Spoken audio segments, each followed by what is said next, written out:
You should have two sheets in your possession. One we didn't quite get finished with, lesson 3, and then lesson 4. If you don't have either one of those, there are some still out there in the foyer on the table. You can get those. But we were looking at lesson 3 last week. Almost got done, but not quite.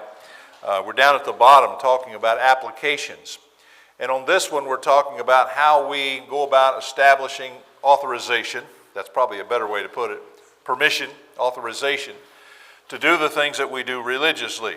And of course, the standard way of saying that is statement, direct statement, approved example, or necessary implication. And there's different ways, some people abbreviate it. They say tell, show, or imply. It's the same thing. You tell them, that is a direct statement. You show them, that is an example, or you imply. But all of them are pointing to this methodology, if you please. And this methodology is not something concocted. It's something that is the way communication is done in any realm. And so it's not mysterious or anything like that. It's not an invention of the Church of Christ. And we were talking about the Lord's Supper last week, but I had another example at the bottom of the page. Water baptism. And we're just illustrating this. And these aren't the only passages, but a direct statement teaches us the need to be baptized. If we were to look at Acts chapter 2, on the day of Pentecost, Peter was preaching a sermon on that occasion that accused all of those present, the entire Jewish nation, of crucifying the Son of God. And so we get down here to about verse 36. Therefore, let all the house of Israel, notice that, all the house of the entire nation is guilty of this. Okay, let all the house of Israel know assuredly that God has made this Jesus whom you crucified, you the house of Israel, both Lord and Christ. And when they heard this, they were cut to the heart. This message got to them. And the Old King James says pricked in their hearts. And that's actually more accurate because it's distinguished from what's said in Acts 7 with Stephen. Stephen had a message and it cut them to the heart. This one pricked them in their heart. When it cut them to the heart, they got angry. But when it pricked them in their heart, they got penitent. See, they want to know what to do. We've made a big blunder here. What shall we do? And he's a statement right here, verse 38. Peter said to them, repent and let every one of you be baptized in the name of Jesus Christ for the remission of sins, and you shall receive the gift of the Holy Spirit. That's a direct statement from the mouth of an apostle, telling us what we need to do to be saved. Why didn't he say believe?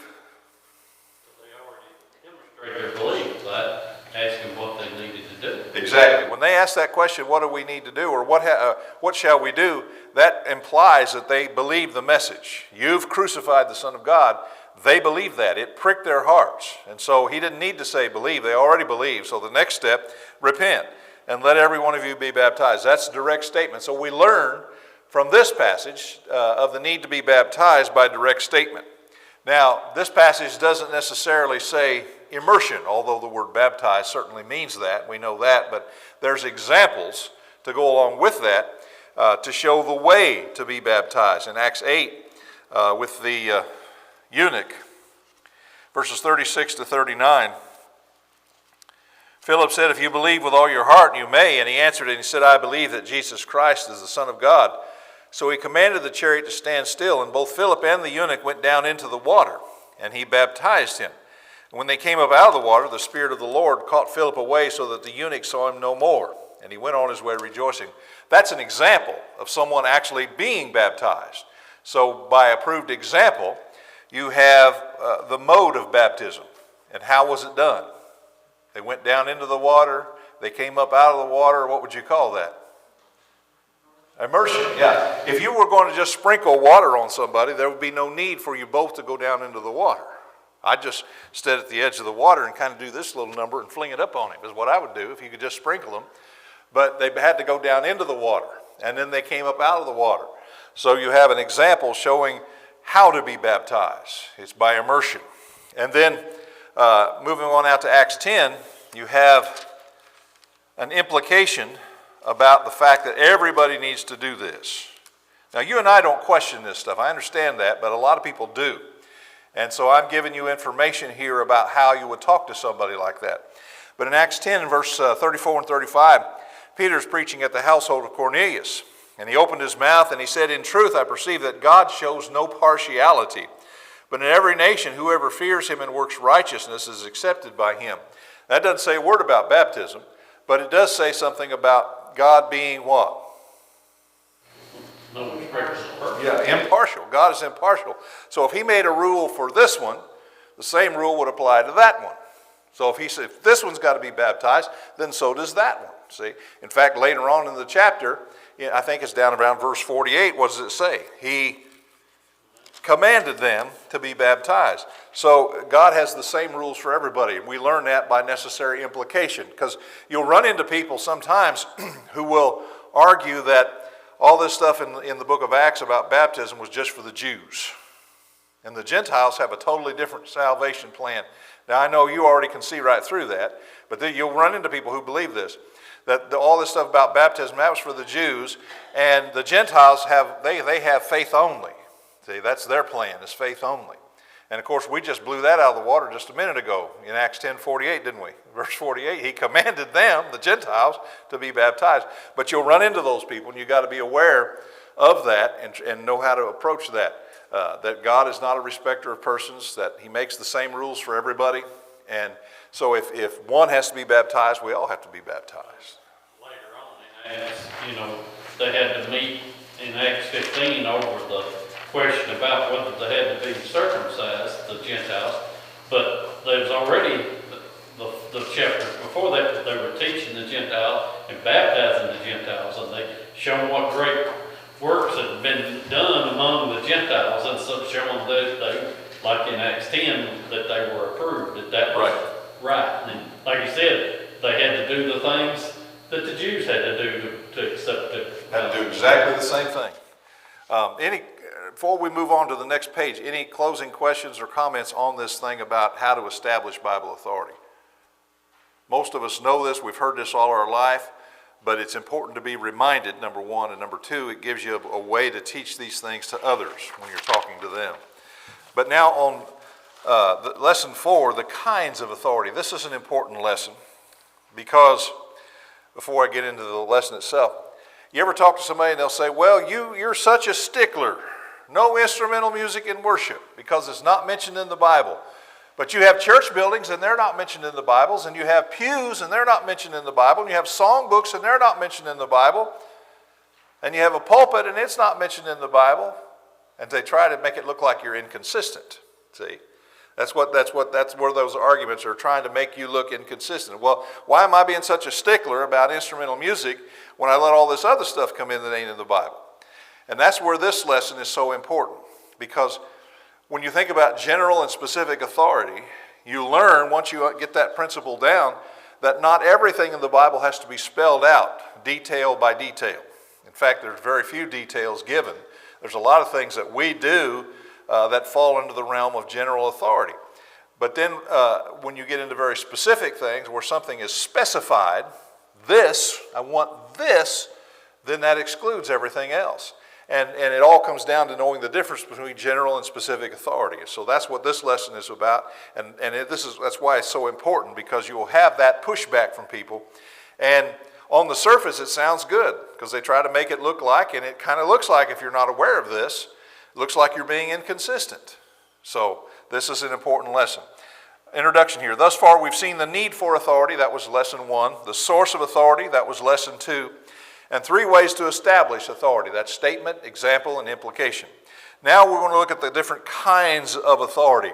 Now this too, by the way, is just plain old common sense. Just like statement, example, and implication is plain old common sense, this is plain old common sense also. Okay?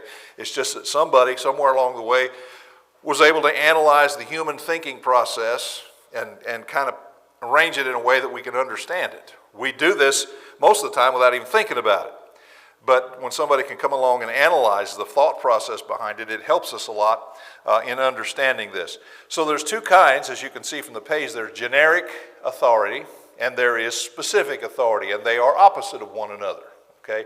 Both of them are dealing with authority or permission, but there is a difference between the two. So when you think about generic authority, the American Heritage Dictionary says the word generic means of or descriptive of an entire group or class. And I use the example of generic painkiller. You know, you go to the doctor and say, my back hurts. And he says, take some painkiller. Well, if he says take painkiller, what can you take? Just about anything you want. Yeah. He's made it wide open, see? But if he says, you need to take Tylenol 4. Now what he said is, I don't want you taking Advil. I don't want you taking I want you to take Tylenol 4, see? So that's the idea of generic versus specific, okay? And you can illustrate that just with painkiller. And that shows you that this is everyday stuff. Again, it's nothing special, nothing particular to the Church of Christ. It's everyday stuff that we all deal with and understand every day, okay? And so general authority is the opposite of specific. And generic authority includes everything that you need to accomplish whatever you're told to do, okay? It includes everything.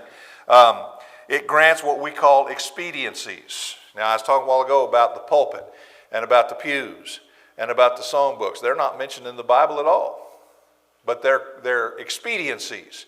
It'd be kind of hard to sing songs if you had to memorize all the words, wouldn't it? How many of us could do that and get all the verses and get them all right? I know I couldn't do that. No way. Yeah, we'll just sing this song over and over again because we know that one. But so it's an aid. You're not adding something to the command to sing. You're not singing and songbooking. You're just singing. On the other hand, if you bring a piano in, you are, in fact, doing two things: singing and playing. Yeah, see? So you are, in fact, doing two things. But when you use a songbook, you're not singing and songbooking. You're just singing. But the songbook helps you by providing the words and the notes.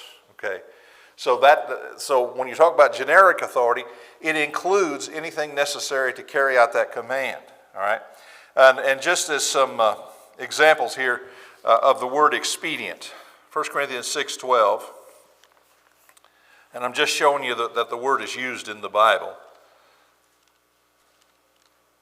In fact, in this passage, it's using it in the reverse of the way I'm using it in the lesson, but it gets the idea across. 1 Corinthians 6 and verse 12.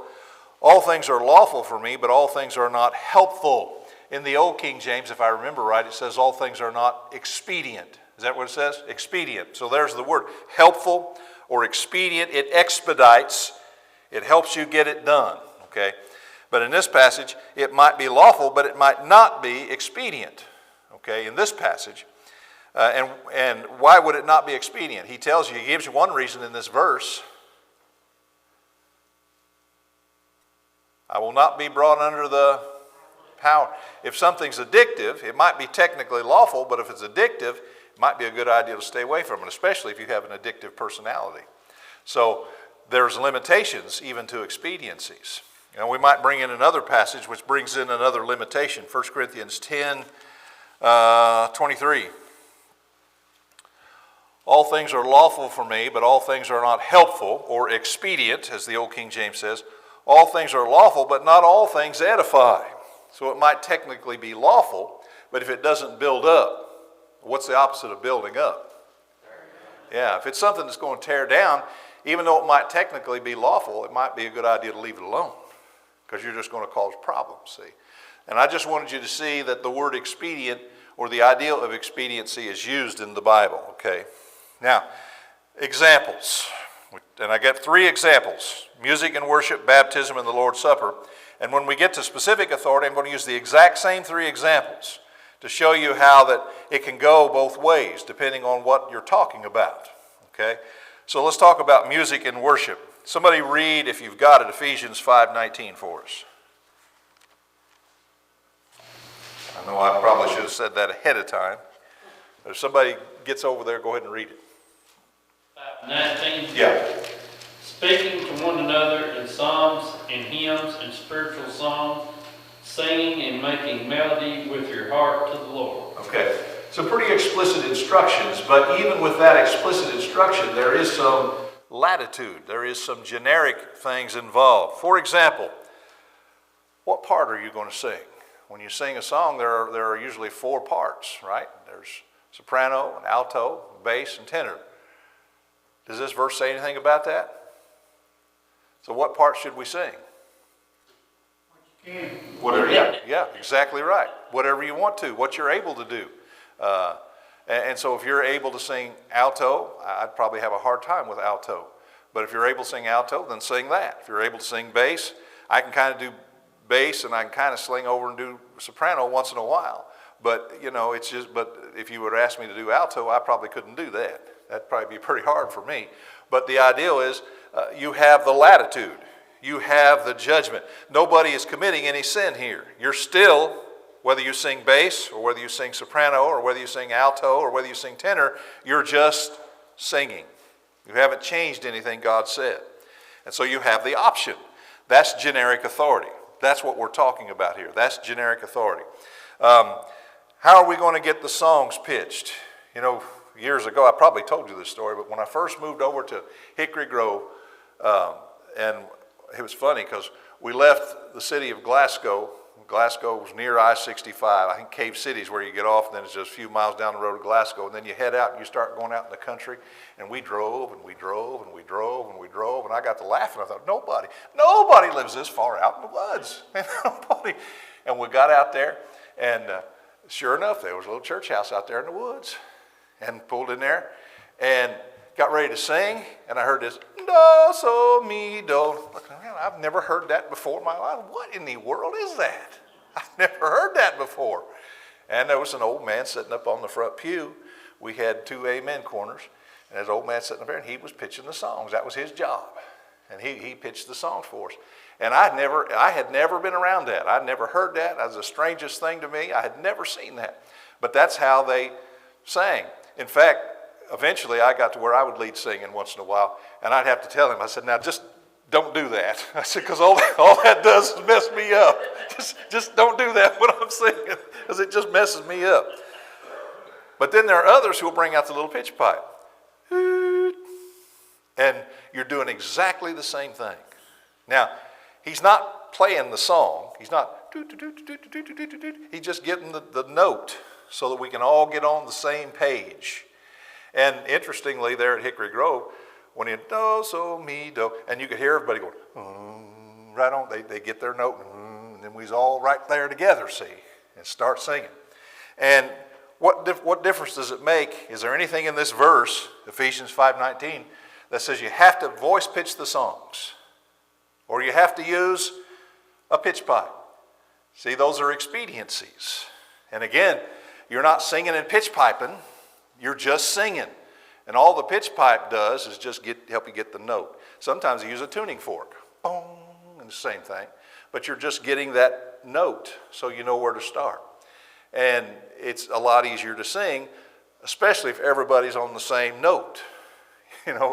If I start singing and I'm 2 or 3 octaves above or below the rest of y'all, that ain't going to sound too good, see? So it tries to get us on the same page. And so that's an expediency. How are we going to sing? We talked about that. You're going to memorize the words, or are you going to use a songbook? When I was at Fisher's, we had what modern people would call a teleprompter. Nowadays when you see somebody giving a speech, Trump or Biden or whoever, and they're giving a speech, you can't see it, but over here and over here they got a teleprompter. And the words, they're just reading. That's why if you'll notice, when Trump's speaking, he'll do this. He's reading over here. And then he'll do this, and he's reading over there. And they use that teleprompter, and it's got all their words on it, and they're reading that off. Well, there are churches who put the song right up there. And is anything wrong with that? No. It's no different than using a songbook. You just got your songbook up here instead of down here. And so it's just an option. These are options, expediencies. Doesn't make any difference how, or you can do it by memory. But we'd probably fail more often than we succeeded. But you could do it by memory. You could do it by songbook. You could do it by the projector. However you want to get the words and the notes. Those are expediencies. The Bible doesn't address that. But if you're going to sing songs, you have to have a song to sing. It has to be the same song for everybody. And we all have to be on the same page musically, the same notes. And so that's why you have the songbook. It expedites the singing. It helps us. It aids us in singing. Okay. Questions, comments? Yes, sir. I've heard some people say that they don't sing because they can't sing very well. Yeah, it doesn't say anything about that. It doesn't say it has to be the prettiest singing in the world. Yeah, we sing because God said so. He didn't say it had to be pretty. That's right. And yeah, that's not pleasing to God. Someone who does that, unless they've got laryngitis or something, but if they're able to sing, they should be singing. Yeah. And if they're not, they'll answer to God. Enjoy heaven because you're going to be singing in heaven. Yeah, good point. You won't like it there because there'll be a lot of singing there. So, yeah, we should be doing that. If we're not doing that, then God is watching. He's not going to be pleased. We're not obeying him. We're not doing what he said. But I wanted you to see the options. So you have certain options. And in a little while, when we get down to specific authority, we'll look at the same thing, music and worship, and we'll talk about how specific it is in certain ways. And I'm using the same examples because I want you to see how this can apply in a number of ways.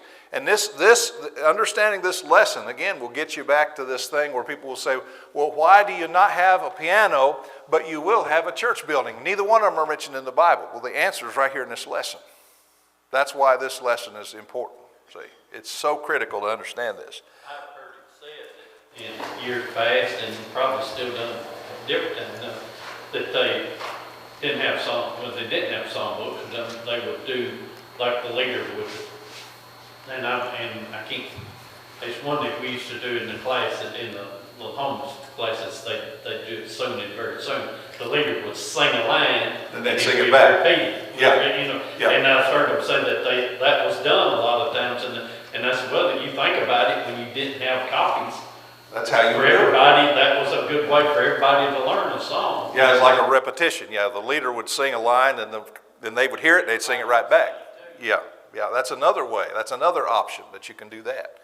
And that's especially if you didn't have access to songbooks or something like that. All right, baptism is generic in the following sense. We were looking at that eunuch a while ago, Acts 8, verses 36 to 39. And is generic in the sense of what kind of water are we going to use? See the eunuch, what did he say? See, here is water.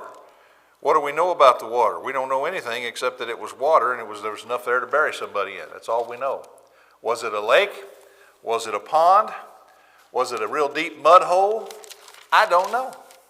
But it was enough water to bury somebody in. That's all I know. And people have, and actually, believe it or not, people have actually gotten into arguments about this in churches. Well, I think it has to be running water. No, it's got to be standing water. What difference does that make? It's just water. If your water has to be running, listen, we'll turn on the tap and we'll open the drain. How's that? We'll have running water. But that's just, but people get into arguments and fusses about this. See, here is water. He didn't say it was running. He didn't say it was standing. He didn't say it was clean. He didn't say it was dirty. He just said, here's water. And it was obviously enough water to bury somebody in, because that's what baptism is a burial. So what kind of water? Is it going to be in a creek, going to be in a river, going to be in a pond, going to be a lake? Or can we just put in a baptistry right here? Now, look at that. Do we have authorization for a baptistry? Yeah. Where does it come in? Right here in this Under the command to baptize. Yeah. We just put the water's edge right here instead of at the creek or at the pond. We just move the water's edge right here. And it's the same thing. And it's a convenience. It's an expediency. It helps. You don't have to go out in the middle of winter in the cold and break the ice and somebody get pneumonia. And so it's a convenience, see. And you're doing this, you haven't added anything to God's command. There's water right here, and you've immersed them. You haven't changed anything.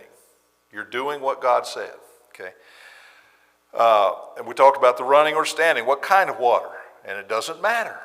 It doesn't make a bit of difference. How clean? How you going to wash them sins away? That water's muddy as it can be. Well, the water doesn't wash the sins away. The water's just the condition. That's the thing you got to do to get your sins. Who washes the sins away? Christ. God does. That's right. Christ does. God does. He washes the sins away. But he said, I'll do it when you get down in the water. But it doesn't matter if it's muddy water or clear water or purified water or distilled water. It doesn't make any difference. It's just so it's water. Okay? H2O. So that's the idea of generic authority with baptism. I'm looking at the clock here. The Lord's Supper, Acts 20 and verse 7. On the first day of the week, When the disciples came together to break bread, Paul preached unto them and continued his message until midnight. The Lord's Supper has some generic aspects to it, okay? What time we going to eat the Lord's Supper? Well, it has to be in the morning service. Has to be at 10 o'clock. Has to be at 9 o'clock. Where did you get that? You made that up. You didn't get that out of the Bible. What time? Together. Yeah. Anytime on Sunday.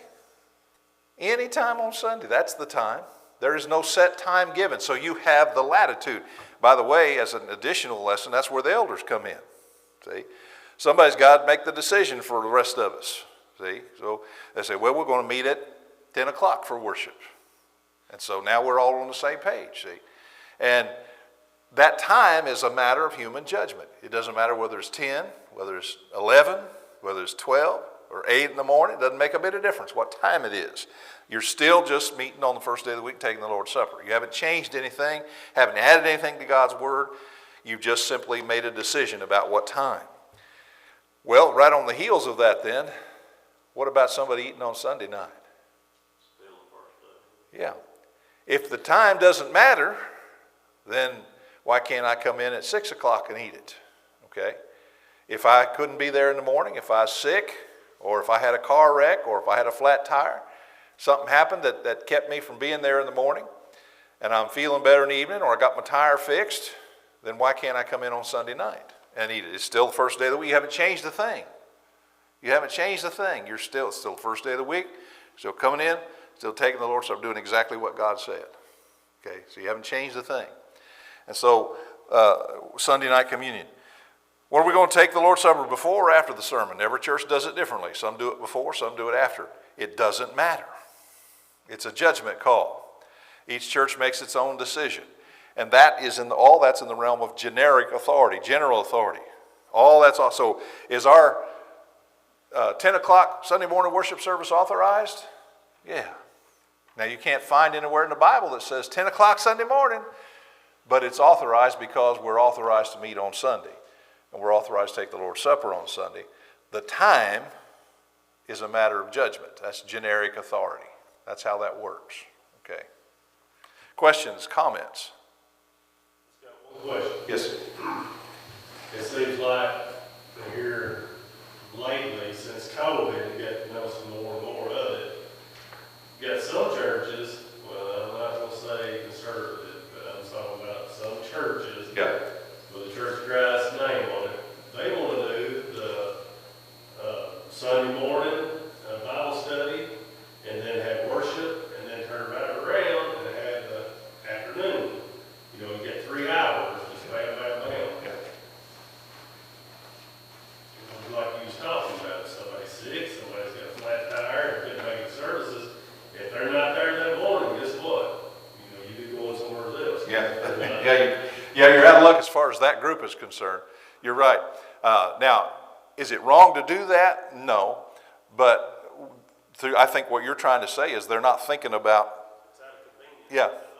Yeah, exactly. And that's really that's exactly how the Sunday night communion thing got started in the first place. It hasn't always been done. Along about World War II, a lot of people, the men were all away fighting overseas. A lot of women went to work in the factories. A lot of people have worked in the factories and might be working on Sunday morning. So they started meeting on Sunday night too, so that those people who work Sunday morning could come and take the Lord's Supper. That's how it really got started. And that's to your point. You're trying to think and make arrangements for everybody to be able to have a chance to take it. And even though it's not wrong for a church to have boom, boom, boom like that, 3 in the morning and none at night, it's not wrong, but are you thinking about the other person? Is it the most expedient thing that you could do? And it might be better to make a different judgment. But of course, we can't tell another church what to do, but I'm just saying you have to think about all of these things when you make these decisions. Anything else? Well, it was like my mother took care of her mother for like 9 years. Her mother was in bed. Yeah. Well, I came on Sunday morning and then I stayed with my grandmother Yeah. for Mama to come on Sunday night. Right. And and we did the same thing with my mom. Ann and I had to be with her. We couldn't leave her by herself. And so sometimes if she was sick and not able to come, most of the time she came with us, but if she was sick and not able to come, she had pneumonia or something like that, one of us would stay home. And since I had to preach, most of the time it was Anna, but there were times like singing night, or if someone else was preaching, I could stay home and Anna could come. But this is what you do, and you're making arrangements so that everybody can worship God and still do what you need to do, like take care of Mama. Yeah. You have some congregations, Brother Nate, that don't have Sunday night service because you have some that think you have to partake. Yeah. That's, if one person is partaking, everybody needs to. Yeah, the argument, and the interesting, and I got to be brief about this because we're about out of time, but the interesting thing about the no Sunday night communion, the primary argument is everybody has to take it at the same time, okay? But the funny thing about that is you get two results. Some people say, well, everybody's got to take it at the same time. You'll have some who teach that if anybody takes it on Sunday night, then everybody has to take it. And then you'll get others, like you're talking about, who will say, well, since not everybody's taking it on Sunday night, nobody can take it. But they're using the same argument. They're using the same argument. They've all got to take it at the same time.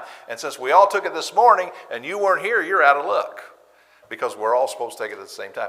But they use the same argument. Some will say no Sunday night communion, and some will say yes, but if we do it, everybody's got to do it. And I don't believe either one of those things are right, but some people see it that way. Yeah. Anything else? Okay, I'll hush right there and we'll finish this up next week, specific.